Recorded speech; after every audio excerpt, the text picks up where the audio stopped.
Good evening, good morning, evening. No, not evening, afternoon. Good afternoon, everyone. Welcome back to Real Reds Talk, the authentic football fan channel made in Manchester. This is your breaking news show. We're going to discuss Mason Mount's bid. Will it collapse? Will United return to the table and have whatever's left of the reputation absolutely destroyed? Rabiot apparently staying at Juventus. We're going to touch on that. Onana deal, could that be done next week? And who are the other targets if certain priority targets or plan B targets or plan C targets fail? All is going to be discussed very, very shortly. We've got Dan and Shreyas on the show, India's finest. How are we doing, fellas? Can I just say, sorry, before you do, Dan's never had a Nando's. Let that sink in. Put it in the comment section. Let him know what Nando's is and how good it is. But yeah, apart from your non-eating Nando's, Dan, how are you doing? Full of biryani, aren't you? Yeah, I just had biryani, so I'm already feeling like a blown up balloon. Yeah. Blown up, much like these transfer discussions at the minute. Shreyas, how are you?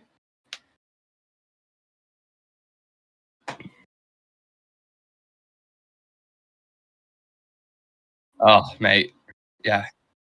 Yeah, definitely get your questions, comments in. We're going to dive into so much. And obviously, as you can see from the graphic, transfer circus, because that is exactly what it is right now. So get your comments in, questions, smash a like on the video, and subscribe to the channel. And it's very nice to see the usuals in the chat. So thank you very much for tuning in again on this lovely Saturday afternoon. But yeah, this, as it stands with Manchester United, this is basically where we're at. And guys, let me know, jump in if I've missed anything at all. So we can't sign a goalkeeper because we don't know if the last goalkeeper of the decade isn't staying or not.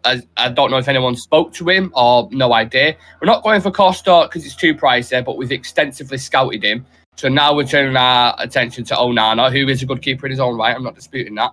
We missed out on Kim Min-jae because we told him we really liked him, but never put in an offer because we don't know what our budget is. And then Maguire's saying, I want to fight for my place. So he's going to stay here, apparently, which makes it 10 times more difficult to bring another centre-back because he's on 200k a week and we made him captain of the club. The priority midfield target, Mason Mount, we've had 3 bids rejected for a player who has 1 year left on his deal. He wants to move. Chelsea need to sell for FFP reasons. Eric Ten Hag wants to play, but this deal apparently is still frustrating and not getting done. Our secondary option as a free agent, Rabiot, is now planning on staying at Juventus, which for all intent and purposes, people might be happy about, but it's still another target that Eric Ten Hag wants. Ten Hag's priority target, a striker, Harry Kane, not going to go near that, too expensive. We turn our attentions to Rasmus Højlund, and now apparently he's 80 million as well, so you might as well pay the 100 million for Kane if you're going to pay that. And we're offering Elanga and Harry Maguire plus 40 mil for Declan Rice, which is just the most stupid fucking offer I've ever heard in my life. And where this is all stemmed from, lads? Where's it all stemmed from? It's the Glazers. It's Glazers. Simple as that. Go on, Shreyas, hit the floor.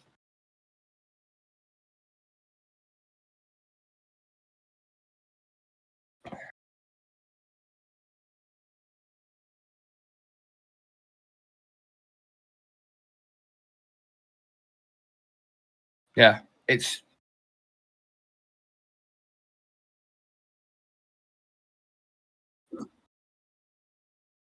Can't hear Shreyas. Can't hear you. Just hello. Before you think, Yeah.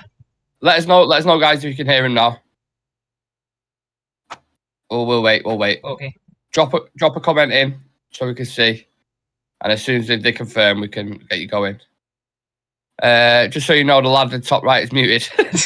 We're working on it. Yeah. Shreyas ain't audible, he's saying. And now I am? Yeah. Okay. I think they're starting now. Okay. Yeah. Go for it. I was saying that, we've put in 50 million, 55 million, 53 million, around those sort of figures for Mason Mount already. And we've had those bids rejected, which means that, we at least have that 50 million area of a budget to actually work without, having to go through that ownership thing again. So why couldn't we have just, gone in and put a 50 million offer for Kim Min-jae, because that was his release clause, and could have just negotiated a deal with him. And, probably by now he could have been integrated already. Probably we could have been seeing all those signs, and he could have been, the first player, who we could have said that he's going on preseason with us. But we missed out on him. There's no way that Bayern are going to lose out on Kim Min-jae in any circumstance.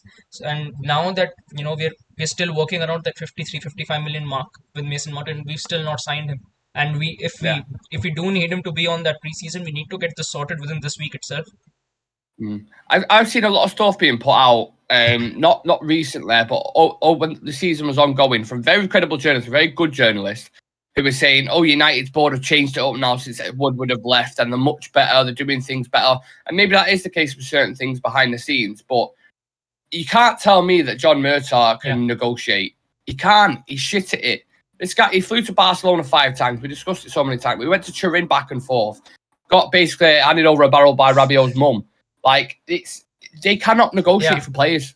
It's shit. They're embarrassing. Now, is it all their fault why we have such budget restraints? No, it all stems from the top. Yeah. Ultimately, the Glazers is the biggest kind of downfall in this whole situation at the minute, because the selfish cunts, basically, and they're dragging this ownership out. And we've not heard anything really over the past couple of days. I think this week's been so quiet. We've not heard a single peep out of it. Why not? Because all the bids, the final bids, 9th, 10th, millionth bid have all gone in. Why the fuck haven't we heard anything? Yeah. So just down on this Mason Mount situation, the couple of updates we've had, we had the bid go in 50 plus 5, then it was like 55 plus 5, then Chelsea want 58 plus 7. Just give me your thoughts on this whole mess, please, if you can. Yeah, I think this has already been a mess for this transfer window. We have started with this. We have gone in for the first player, and already we are seeing that what Manchester United does every time whenever it comes to buying a player, and now that too with the player who is willing to join this club and who is not willing to sign a new contract in Chelsea, and Chelsea are also already bounded to sell Mason Mount. And at that point where Chelsea is like a wounded animal, and we are kneeling ourselves down on their demands, and that's where I feel very frustrated. Like we have.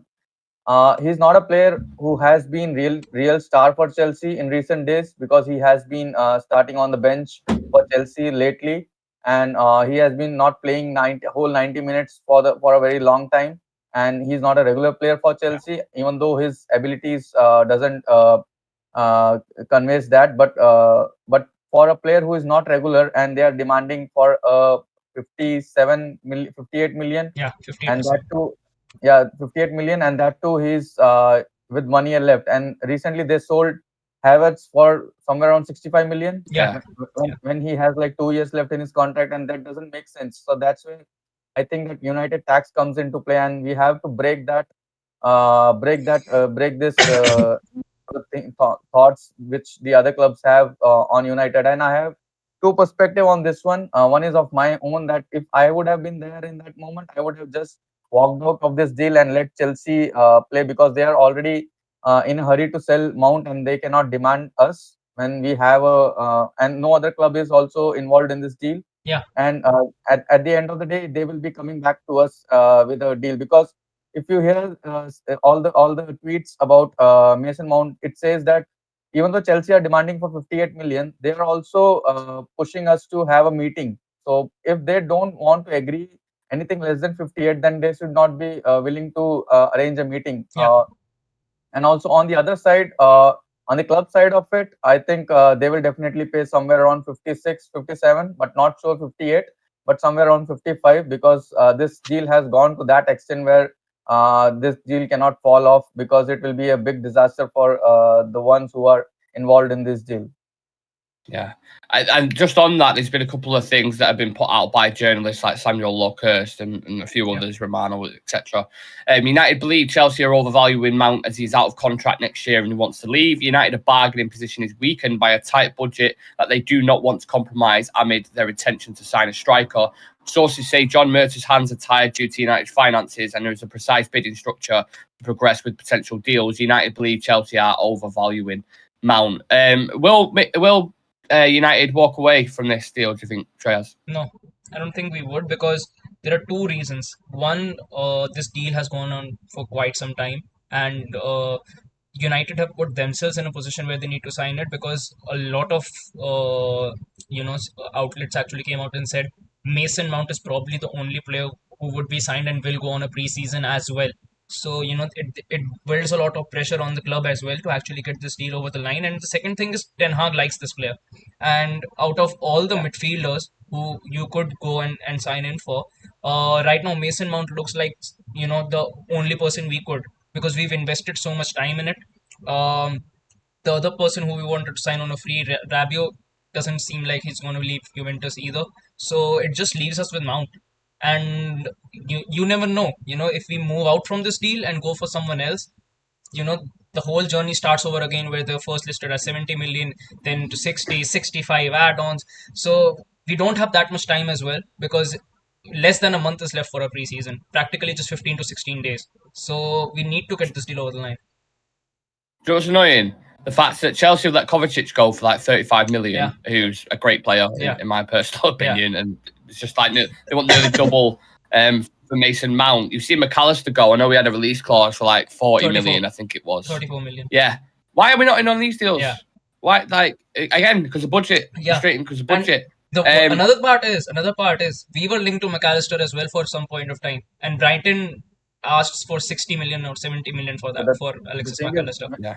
Yeah, the thing is, whenever the United is in the race, then definitely it's like 20-30 million. If even I believe that even Neves, if we would have gone for Neves, we would have definitely paid somewhere around 60 plus million for him. And for McAllister, definitely we would have paid somewhere around 70 plus. 100 million. Yeah, 100 million. For McAllister. We've got a few comments. I'm going to read them out. Grey 100 says, Nick, can you hear me? Or am I muted too? I can read your comments. I can't hear him. I'll try to put a voice to a face. Adam saying, I'm still working on the Kim Min Jae deal here in Naples. Had a few Peronis with him. I'll get him around. Adam's in Napoli. The Naples, for anyone who doesn't know. Brian says, it'll be interesting to see if we do walk away after all the reports. Said this was a third and final bid. Gray says, should be 53 plus 7. If not, we wave goodbye. Yeah. Moondog, what if they don't plan on signing anyone? Is this all for fans' benefit or entertainment purposes? So they aren't getting restless at the prospect of not being active at all in the window? Some conspiracies going on. And Brian saying, I'm torn because I don't want us to be held to ransom. But Ten Hag obviously sees that Mount improves our squad a lot, which is why he's desperate to sign. And I trust Ten Hag. And that's a very good comment there from Brian. Make sure you do smash a like on the video and subscribe to the channel if you haven't already. If not Mason Mount right now, who else? If not Mason Mount right now, who else? Well, that was going to be my next question. So Samuel Luckhurst has put out there as well that United have at least 4 other midfield targets to turn to if they walk away from Mount. Well-placed sources say any addition would be acceptable, but Mount is Erik Ten Hag's priority. Romano said United want to know soon if a deal can be done with Chelsea and Mount, and if they're not, they'll move on to other targets, including Moises Caicedo. That's someone who's been mentioned, but surely if Chelsea are rejecting something like 60 million, let's say, for Mount, you'd much rather spend the extra money on a Caicedo, in my personal opinion. I think Caicedo's a better player. Yeah. But having said that at the same time, and I appreciate they're not a similar type of player, and Ten Hag wants a specific player. So with that in mind, lads, who are the other targets? If there's 4 other targets that they're putting in there, does anybody know on the planet, anyone in the chat, or any of the 2 lads that are on the show right now, who the other 4 targets are if we can't get Mason Mount? Because I haven't heard a fucking bean out there, anything. Exactly. We heard about Rabiot. He is not, he's going to stay at Juventus. Caicedo would at least go for 80 million if he does leave, which I think we aren't in the position to pay right now. That leaves with Frenkie de Jong, who won't leave Barca either. Palhinha won't leave Fulham because Fulham apparently might have slapped an 85 or 90 million fee on Palhinha now. So he is also bulletproof. So yeah, I really don't know what other option they're actually looking into, because Declan Rice, I don't think is the option for United right now. Like, there's no way we're going to pull that deal off. Oh yeah, no, I don't get that. Us going into that, honestly, it's like turning up at a nightclub where our shirt's in bits, and glasses are sideways on our face, and you've got Brad Pitt and bloody George Clooney talking to the girl at the bar, and we're like, well, I could get you a 2-for-1 on shots or whatever. They're just like, no, mate, I'm talking here. I'm having a conversation. Yeah. Like, going into that deal, I think they're just trying to do it just so they look like they've been competitive. Do you know what I mean? So they're like, oh, well, we put a deal in there. You offered Elanga, who's hardly even played this season. Yeah. I don't even know if West Ham need a winger. And then Maguire, who you'd have to make a deal on his contract and probably thinks he's too good for West Ham. Exactly. So I just thought, like, even West Ham fans probably don't want Maguire. Yeah. You know if you have to sell Maguire, we'll have to, give the club Maguire plus a fee. Like Maguire plus 20 million just to offload Maguire. Yeah. Dan, give us your thoughts on this. Yeah. No, my theory about this, the exchange offer to West Ham might be, I'm not sure whether it's right or wrong. Maybe you guys can judge on that. If you are giving Maguire or any other player for Declan Rice, then Maguire is earning somewhere around 180k 180 grand Yeah. a week, and Declan Rice is somewhere around 60 grand a week, and their highest paid player is somewhere around 130 or Yeah. 120. Yeah. So I don't think whether they will be willing to pay Maguire 180 for I mean for what Captain. we Yeah. Yeah. 180 Yeah. grand per week. so Yeah. it's like they are hitting themselves. It's like a own goal for them if they are going for a player from United, because we definitely overpay a player, and I think the players we can offer them, definitely they will be above 130. They will be earning above 130 grand a week. So I don't think this deal can be pulled off. But talking about the other alternatives, even I can't see any alternatives. The only couple of alternatives I could see was Rabiot and Neves. They both are almost looking like Neves is already gone, and Rabiot seems like he'll be renewing, and he'll be seeing looking at this situation at United. The owner situation is not sorted off, and even pulling off one deal, it takes so much time for us to kill it off. And so definitely, and Juventus are showing more passion about buying players and all. Every day you see Juventus are linked to any Yeah. other player. That's where he might have been thinking to just stay there, just to see what United are doing. But that could also have been that situation of Rabiot might have given some strength to Chelsea to stick to their asking price, because they do not have the alternatives. I think it's just a point of principle for me. If you put out there, oh, well, don't worry about it. We've got 4 other targets out there. We're not going to bid again. We're staying strong on our stance. It's like anything. If you've got a mother with a kid who's like, if you do that one more time, I'm going to take your Xbox off you. They do it again, they're fucking about, and you don't take it off them, they're going to do it again. Yeah. So if we're sat there now saying we're not going to put in another bid, we will not bid again, this is our stance, and then you go, right, we'll offer you 60 plus 5. Every single person, every team, executives, negotiators are going to look at that and be like, they've been mugged off again. Yeah. So when they come in for one of our players, yeah, we'll throw another 10, 15 million on it, because we know the likelihood is they're going to get pressured from the fans, they're going to get pressured from the manager, and if he really wants him, we're going to get the money that we want ultimately, whether we need to sell for whatever reasons. United always seem to be in this deficit of like, we're the ones who are scraping to get this kind of negotiation. It's just like, honestly, they're absolutely unbelievable. Yeah. Joke. We're a joke. Speaking of jokes, I want to move on to the kind of next target, because a lot of people discussing him in the comment section. Adrian Rabiot. So apparently his stay at Juventus is getting closer and closer. That's according to Damartio, and Romano was mentioned it as well.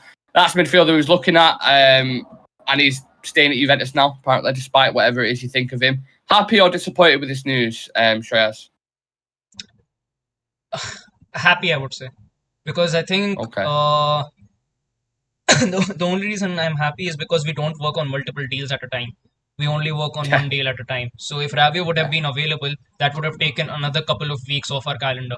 That is the only reason I'm happy, because if we were a club who could work on multiple deals at a time, then I would not be that happy, because I think he would have been a great addition as a squad player, or as a person you could bring off the bench, because I think he's better than Fred and he's better than McTominay as well. So Agreed. the moment you bring someone like that on the pitch, when the 60 or 65th minute mark hits in, because you've seen that whole season with Ten Hag, he likes to make substitutions. He likes to make changes into the team whilst the game is going on as well. He likes to make those transitions as well in the team, mid game. And he has had to put in Wout Weghorst and Fred on a lot of those situations in the 65th or 70th minute mark, just because he doesn't have the option. But he needs to put people in, because our players, they don't have it in their legs to keep on going. He needs that breath of fresh air and that fresh energy to come off the pitch, but they don't offer the sort of quality that our first 11 right now offers. And I think in that respect, Rabiot would have been a great signing. But Yeah. if he's close to staying at Juventus, there's no way we can actually, get him to move to us. I'm going to dive into your comments in a second, so keep getting them in. We'll read loads of them out. Dan, I know did you say you're happy about this news or not happy?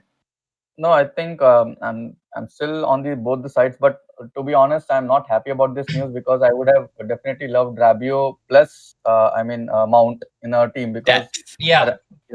So because Rabiot gave us that extra defensive abilities in the team, which Mount cannot provide at the moment. And if Casemiro is not available in any games, we can use Rabiot for the backup role and also for a free.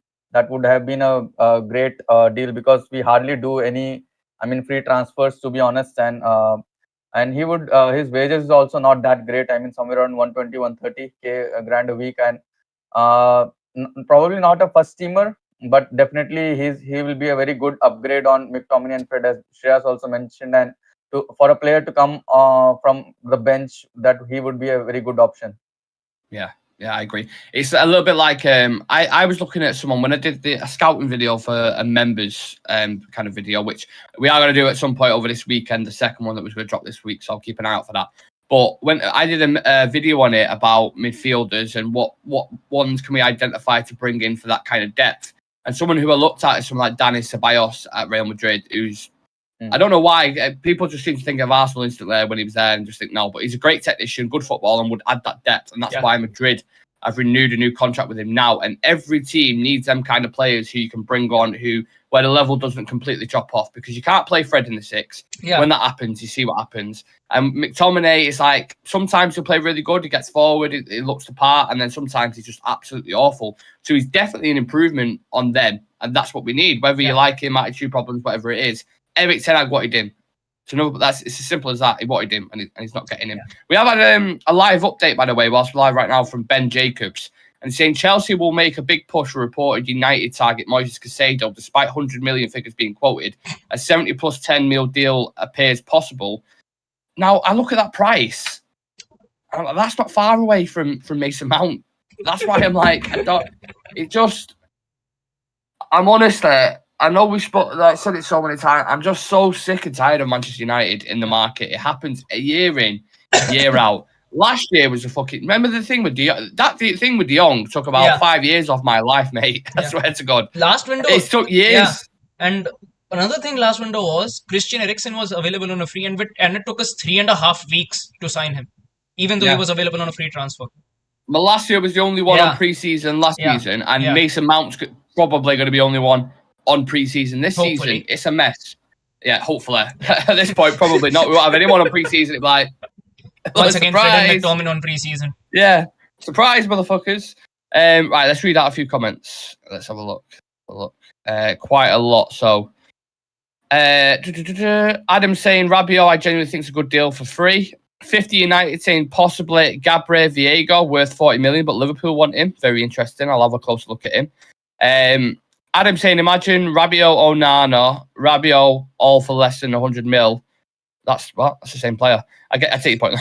They get rid of McTominay, Fred, and De Gea. You could easily get 50, 60 for them, 40 net spend. Well, De Gea's, you won't get anything for him. You'll just get his wages off the bill. Exactly. His contract's running out. Brian saying, please, not another De Jong saga. Sam saying Romano said contract's been offered, he's likely to sign it. I think that's alluding to Rabiot. Grey 100 saying, I can't believe Radio accepts at this stage. He could get a really big signing on for United and probably get better wages. We all know his mum is a money grabber. It's about Rabiot as well. And Prab have Caldendwell, if I've pronounced your name right there. Sorry if I haven't. Saying, hope for this window and next season keeps slowly going down and down. You hope that? Hope for this window. Oh, right, I'm with you. Sorry, I thought you were saying, I hope this window continues to go down and down. I'm with you now. Well, we're going to move on to the goalkeeper situation. We had a little bit of an update. I mentioned it slightly at the start, but Romano put a tweet out saying Man United also like Diego Costa from Porto, but he's too expensive. They're continuing to approach goalkeepers in the case De Gea leaves, but nothing advanced, and De Gea is still waiting for Man United to tell them their final decision. It's like they're communicating via pager these days. Yeah. I have no idea what's going on with that De Gea thing. Why can they not take De Gea in a room with his agent and just say, do you want to sign for United? Yes or no? Simple as that. Yes or no? I think the reverse question. Right. I think the reverse question from his agent is, are you genuinely looking to sign a new goalkeeper or not? Yeah. Do you want me to leave or do you not want me to leave? Yeah. We're going to bring Onana. Do you want to compete with him or do you want to leave? Simple, mate. Make the decision. Yeah. Whatever it is, we'll do it off that. Why can they not do that? I don't get it. Someone give me a decent reason why Manchester United cannot fucking do that. Because they're not doing anything else. Not we've got games on. Yeah. We're in the market, man. This is to get it done. We're not getting any. We're not seeing any outgoings. We're not seeing any incomings. We are just getting linked with thousands of players every single day. That usually happens every single transfer window. And I think once again, deadline day will be the savior for us. Yeah. Oh, Jesus. I don't want to think about that. Yeah. I think De Gea will end up in Saudi. To be honest, yeah. If I'm seeing if I can guess his future, but he might have been reminded of what we did with him with the fax machine. Yeah, yeah, He might be- yeah. He's like, oh, is this a cop? Like, you're breaking up, Saudi. I can't hear you. Do one of them. The funniest thing yesterday was the keeper from Empoli, Vicario, who just signed for Tottenham. Yeah. It was just an hour ago that some United outlet put out that United are prioritizing him and looking to sign him on a deal, and just the next hour Tottenham signed him, and they deleted that tweet. to be honest, we have to be very quick with Onana because even Chelsea, Yeah. Mendy is going to Saudi, and they are in the need of a goalkeeper. And I think today I saw somewhere that They rumors want, are Chelsea are also looking to buy a goalkeeper, and they are looking. Oh, God. They are also thinking of Onana, and definitely they will. If they are in the race, definitely they will get him because Onana will think what is going on in United because this is going. This has been going long. I mean, like more than 1 or 2 weeks, and the player wants to come. The price is fixed, but still it is dragging out. I'm not sure what is stopping them. And at the end of the day, I don't want to have this situation to have both Onana and De Gea in the team. I don't want that De Gea and Henderson saga. I mean, when they both were there in the club, and I don't want that because that will definitely fit the fan base. Well, speaking of,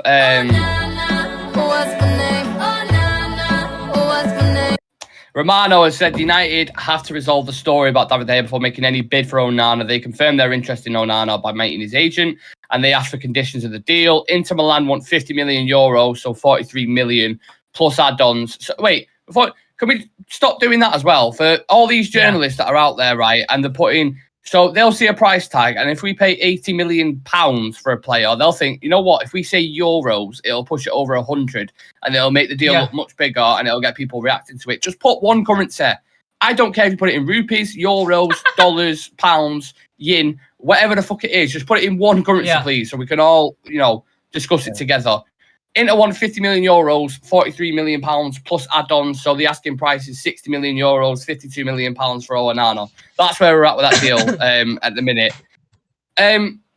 Just if we want to speak about something positive, I suppose the thought of having a goalkeeper who can play out from the back is nice, right? Yeah, I think it definitely is. And for the price that is being quoted, whether it's 50 or I think even 60, I think it's a very, very it's much of a bargain buy considering the kind of season Inter have had. If they wanted, they could have genuinely, quoted Onana at 80 as well if they wanted. Yeah. But they didn't. They're working around that 43 million or 53 million mark, which I think for the kind of player he is, with the age and the experience that he brings, and having worked with Ten Hag before as well, I think it's a good signing, like genuinely a good signing for the kind of money that is being quoted. I don't think we overpay if we pay 50 or 55 million for Onana. Yeah. Well, if money wasn't an issue, Dan, what keeper in the world would you sign? To be honest, I would definitely go with again Onana because even before he was linked to United, I mentioned that I like this goalkeeper, and I always mentioned that I want my goalkeeper to be like big in stature, and Onana was coming into my mind, and that's where because as I mentioned yesterday also, like he's a very good goalkeeper. He's not praised that much. He deserves because he has given tough times to all the top players, and to be honest, Ronaldo is one of his victims, and he has find it very difficult to score against Onana. So, and also he has the experience of playing in Champions League and in all the top competitions, and he has gone till the final with Inter Milan, and all the accolades he has won in these years, that defines his price tag. 43 is very cheap for him, to be honest. With his age is 27, he has just been 27, so it's like he has just 27, and he can definitely give us like 5-6 years on a top level for a goalkeeper. Yeah, agreed. Well, this is where we're at the minute with the transfers. Mount, Onana, Rabiot staying. Like we said at the start, it's a mess, and we can only just hope for some news. I mean, the Onana thing saying it's going to get done next week. Fine, if you want to wait till next week. I mean, maybe you can bring him in for pre-season. We can start working with him. Mason Mount, I don't know if that's going to get announced tonight. I don't know if another bid's going to be rejected. I don't know if United are just going to walk away from it. Probably not. Probably the first thing I said, where they're going to stick with the deal, and they're probably going to bid again. Like, I think they'll probably bid 57 plus 3 or 55 plus... I don't know. I don't have a fucking clue at this point. De Gea, I mean, I'm sure there's a clause at the 1st of July where something has to be done. Yeah. Like, we can still negotiate with him, but after that, something needs to be done before then. So within the next week. And the ownership is as good as guess as anybody else. No one has a clue what's going on. Not one single reporter has said anything or anything at least credible on the ownership. Every report is United are leaning towards Qatar. These guys are making the bids behind the scenes and making sure everything's transactional and quick so we can do it.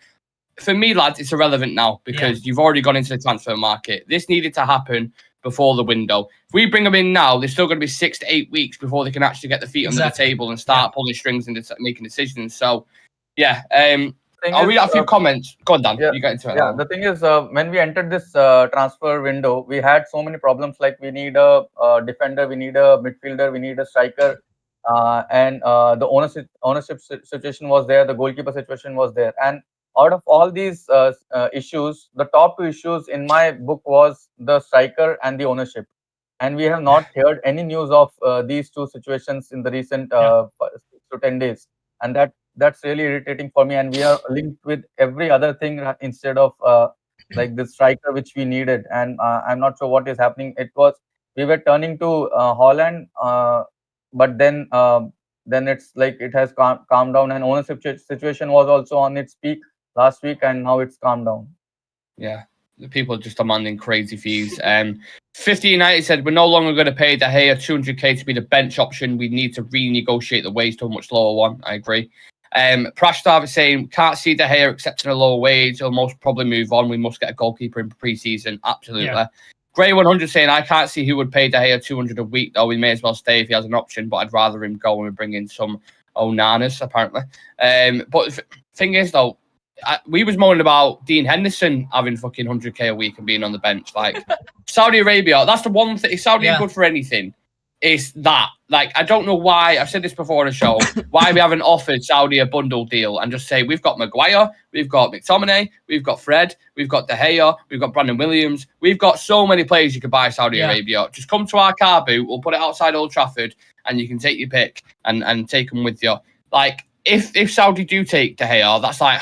Because no other team in the world, I don't think, could afford them wages. Yeah. Because what happened in China when all these players and expensive wages, that stopped straight away. And Saudi Arabia are doing the same thing now. That's why I don't think it's going to be very functional, because they haven't got grassroots football. They haven't got academies there. They're trying to get all this talent over and buy players and stuff and increase their bid for the World Cup. But at the same time, where's the next generation coming from there? Where's the growth? It's not going to work. They're just buying players over 30 with huge reputations, which is great for him. Yeah. But then what's going to come after that? Do you know what I mean? You're just going to keep buying players for ridiculous prices and wages. In our case, it might be all right because we've got fucking plenty of them who are overpaid and overrated. So who knows? I feel like I've got a lot off my chest today. Emmanuel Lugia Kagwa is saying, halftime break music, please. Your request is my demand, Emmanuel. If you bear with me a second, I'll get a little... jam on for you. That's going to be a regular feature. That whether the ownership thing gets done soon or we get a copyright strike, we'll know shortly. Yeah, probably we're more likely to get a copyright strike than the Glazers are to announce the thing. I'll just play a few more signs. I forgot what soundboards we got. This is Adams, by the way. This is one of my favourite noises. Go on, go on, shoot! And then we've got... Oh, yeah! I need to start using these a bit more. And then this is one of my favourite ones. This is Canelo. Hey, get the fuck out of here because I'm gonna fuck you out right now, motherfucker. That's what we're saying to Maguire. That's what's getting said to him in the dressing room. Right, yeah, we'll leave it there, lads. If anything else breaks, you know the script. We'll go live, turn on the notification bell so it drops down, tap on it, and we can go through it together. No, I doubt anything to do with the ownership. I doubt anything to do with the goalkeeper will be concrete this weekend. I think if it's going to be anything, it'll be the fact that we're overpaying for Mason Mount, and he's going to be the first player on pre-season. So if that does break, I will be here live with you guys, live on TikTok and YouTube. Thank you to the lads for coming on. Do you have any kind of final thoughts, words of wisdom you want to share with Yeah. the Real Reds. Yeah, just if any one of you in the comment section as well have any update, please let us know, because we are actually getting really, really tired having to, wake up every single day and see no news about the transfer, because I know. the ownership thing should have been transferred back in March. That's when the Glazers originally intended for this transfer of the ownership to have been done to whoever they wanted it to be. But now we are still, halfway into the year. You never know, this thing drags on till the next year as well. Open to all sort of possibilities now. So yeah, Okay, if now. anyone knows anything, please let us know. Dan, before you get into your thing here, just one last thing, which I've just remembered now because Shreyas mentioned it. There's a guy on TikTok, right? I don't know if anyone's seen this. He's an absolute knobhead, right? He does a video every week saying, just had an email confirming Qatari ownership is taking over. I'm just reading it now, and he's done it 4 or 5 times. And every time the next day, people are commenting it saying, mate, you're wrong. Why'd you keep announcing this shit? And he keeps doing it. I see it on me every time I'm flicking. It comes onto his page and he's like, deal's done. I'm telling you, it's done soon, lads. And it's just like, he's a knobhead. If you see him, let me know. He's the reason why TikTok is banned in India. He's also the reason why fans are losing the shit, because you've got accounts out there that are reporting fake shit, that are putting stuff out there like it's done, so close, blah, blah, blah. Nothing's done. No one knows anything. Top level journalists don't know anything. The thing is, whenever anything just parts of this ownership situation, everybody just tweets like, yeah, it's done. And when really it happens, they will come out and say, look, I told you it's already done. There are only 2 options to go with, so there's not that much of a margin of error. Yeah, what a nightmare. United, absolute circus and clowns. Oh, perfect way to end it. Or not a perfect way to end it. Yeah, we'll see you guys in the next one. There'll probably be a show a bit later on live, discussing even more of this mess. So make sure you come and join us. Leave a like on the video. Subscribe to the channel if you're new around here. And if you want to become a Real Red Ultra member for exclusive content, a Badge 16 name, and a chance to feature on the show, the live show for that, for the first 11, will be this weekend. It'll either be later on today or it'll be tomorrow. So the members who are already a part of that kind of program, you guys will be involved in that. So yeah, and me, Dan, and Shreyas, will see you lot in the next one. Take care. Cheers. Peace.